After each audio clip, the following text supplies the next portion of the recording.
This is Chapter 17, Thank You for Arguing by Owen Fisher and Sasha Oken. Aristotle's definition of virtue is a state of character concerned with choice, lying in the mean. Much like virtue, practical wisdom is about the appearance of moderation. Building on the argument he made in the previous chapter, Heinrichs describes practical wisdom as an inherently moderate quality. People with lots of practical wisdom are good at getting things done. Let's look at an example. Good morning, welcome to IKEA. Good morning. I would like this chair. Why have one chair when you can have 4 chairs and a table to go with it? You're right, I'll take it. The salesman also used practical wisdom, which made it seem like he was trying to help Heinrichs' mom buy the right item for his father. He disregards the sales bonus that he would get for selling the pool table and made it seem like he knew the mom through personal connection. Compromise is crucial for a working relationship. If you can never find the middle ground, you'll never be able to settle on a decision.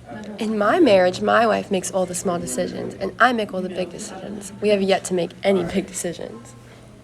In order to reach a balanced and more mutual, respectful relationship, the two involved need to be good at making compromises, bringing people together, and generally splitting the difference. Furthermore, practically wise people have enough worldly intelligence to recognize people's problems early on, before these problems become too severe to fix.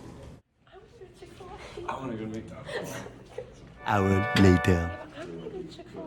You know what? Let's just go to McDonald's. Tomorrow I'll go to McDonald's. In the 1820 Missouri Compromise, Missouri wasn't able to become a state unless Maine was also granted statehood. As it turns out, Missouri loves company. Get it? The salesman used disinterest virtue to make it seem like he was not dedicated to selling Heinrich's mom the pool table, but instead made it seem like he knew his mom. Ethos can be used to evaluate other people. Imagine, for instance, that you're evaluating candidates for a job. A candidate should seem disinterested. She talks about helping the company, not helping herself. Virtuous, moderate in her beliefs, and practically wise, experienced within the business, and capable of adapting to new circumstances. Sorry I'm late.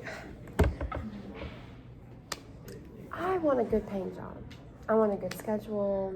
I want to be somewhere where I feel like I'm wanted. I want good people, good company. What do you say?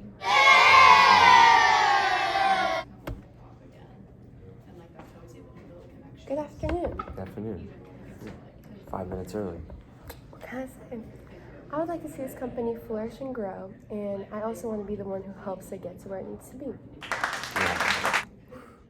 Or imagine that you're trying to determine if you're romantically compatible with someone else. Lovers should always be disinterested, in the sense that they're willing to set aside their own happiness for that of a partner.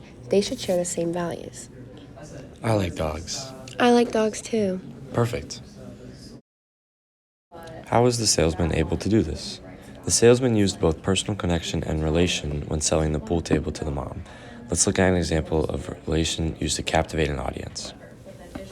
The best of you, or you can get the best of nature. Gather round, children.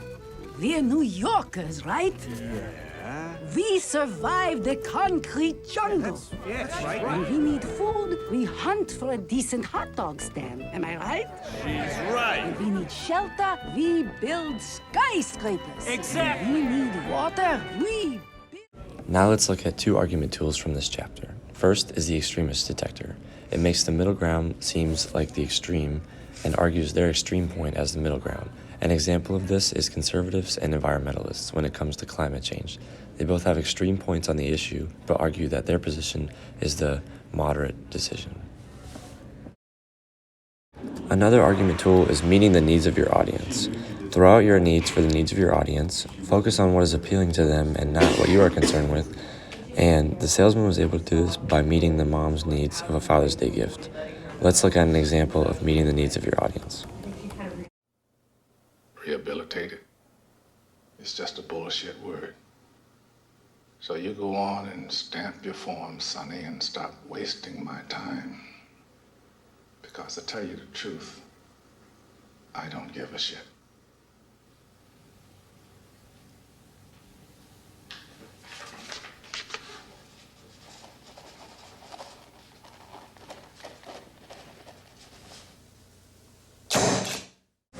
In the movie Shawshank Redemption, Red sat in jail for 40 years, and every 10 years he sat in front of a panel of officers and pleaded why he should be approved for rehabilitation.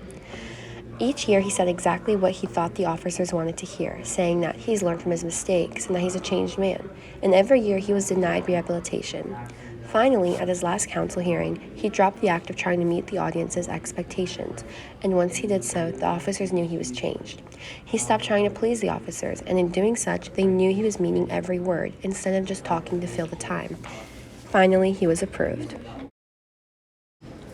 Ethos is more than just a convenient facade for a good rhetorician. People can use rhetorical techniques to evaluate other people's core character and not just the way they seem from day to day. Thank you for watching, and always, thank you for arguing.